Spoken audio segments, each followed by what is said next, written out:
हम जा रहे हैं ललित गिरी, जो कि उड़ीसा के कटक जिले में स्थित प्रमुख बौद्ध परिसर है।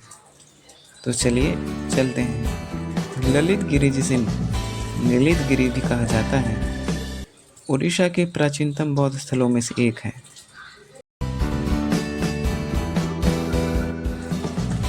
जिसका इतिहास मौर्य काल से लेकर 13वीं शताब्दी तक पाया जाता है। आइए अब आपको ललित गिरी से जुड़ी हुई और भी बातें बताते हैं। ललित गिरी के पास घूमने के लिए सबसे महत्वपूर्ण जगहें उड़ीसा का डायमंड ट्रायंगल बनाती हैं। रत्नागिरी, यह एक प्रसिद्ध महाविहार बौद्ध मठ है, जो लतिगिरी से लगभग 10-12 किलोमीटर। यहाँ सबसे सुंदर नक्काशीदार पत्थर की सजावट वालों मठों के अवशेष।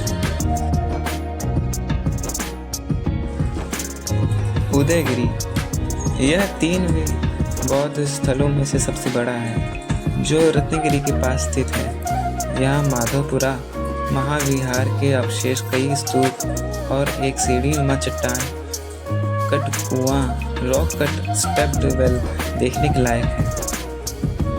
ओलासुनी गुफाएं, ओलासुनी केव्स, यह ललित गिरी के पास एक स्थित एक अन्य प्राकृतिक एवं धार्मिक स्थल है। ललित गिरी घूमने जाने का सबसे अच्छा समय अक्टूबर से मार्च तक का है, क्योंकि इस दौरान मौसम सुहावना और ठंडा रहता है। ललित गिरी घूमने का समय सबसे अच्छा समय अक्टूबर से मार्च, मौसम आरामदायक होता है। दैनिक खुलने का समय आमतौर पर यह सुबह 9 बजे से 5 बजे तक खुला रहता है। संग्रहालयों मठों के लिए सटीक समय पुष्टि स्थानीय रूप से करें। धन्यवाद। क्योंकि इस दौरान मौसम सुहाना एवं ठंडा होता है। ललित गिरी घूमने का समय सबसे अच्छा समय अक्टूबर से मार्च, मौसम का आरामदायक होता है।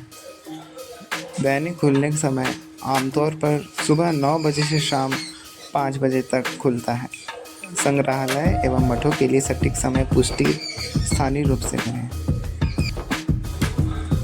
पुरातात्विक खुदाई से पता चलता है कि यह स्थल मौर्य काल के बाद लगभग 2वीं शताब्दी ईसा पूर्व से लेकर 13वीं शताब्दी ईस्वी तक लगातार सक्रिय रहा।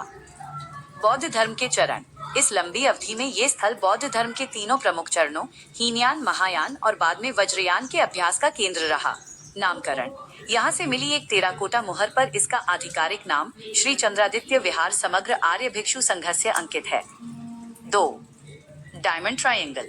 डायमंड ट्रायंगल ललित गिरी पास के 2 अन्य महत्वपूर्ण बौद्ध स्थलों रत्नागिरी और उदयगिरी के साथ मिलकर ओडिशा के प्रसिद्ध डायमंड ट्रायंगल का निर्माण करता है। माना जाता है कि ये तीनों स्थल मिलकर प्राचीन पुष्पगिरी विश्वविद्यालय का हिस्सा रहे होंगे, जिसका उल्लेख 7वीं शताब्दी के चीनी यात्री ह्वेन त्सांग ने किया था। यह विश्वविद्यालय नालंदा के समान ही एक प्रमुख शिक्षण केंद्र था। प्रमुख पुरातात्विक खोज और आकर्षण। ललित गिरी का सबसे बड़ा महत्व यहाँ मिली पुरातात्विक खोजों में निहित है, जो इसे बौद्ध जगत में एक पवित्र स्थान बनाती हैं। 1. बुद्ध के धातु अवशेष, रेलिक्स ऑफ बुद्धा। पहाड़ी पर स्थित महास्तूप ग्रेट स्तूपा की खुदाई में बुद्ध के अस्थि अवशेष, धातु युक्त 2 दुर्लभ पत्थर के अस्थि कलश, रेलिक कैस्केट्स मिले थे। पूर्वी भारत में इस तरह की ये पहली खोज थी, जिसने इस स्थल की धार्मिक महत्ता को बहुत बढ़ा दिया। ये अवशेष सोने, चांदी, स्टीएटाइट और खोंडालाइट पत्थर के कलशों में एक के भीतर एक रखे गए थे। 2. स्मारक और संरचनाएं। चैत्यगृह, यहाँ एक ईंटों से बना अप्सिडल अर्धवृत्ताकार चैत्यगृह प्रार्थना कक्ष मिला है, जो ओडिशा में इस प्रकार की पहली बौद्ध संरचना है। मठ विहार, खुदाई में 4 मठों के अवशेष मिले हैं, जो उस समय के विशाल भिक्षु परिसर की ओर इशारा करते हैं। मूर्तियां, यहाँ भगवान बुद्ध और बोधिसत्व जैसे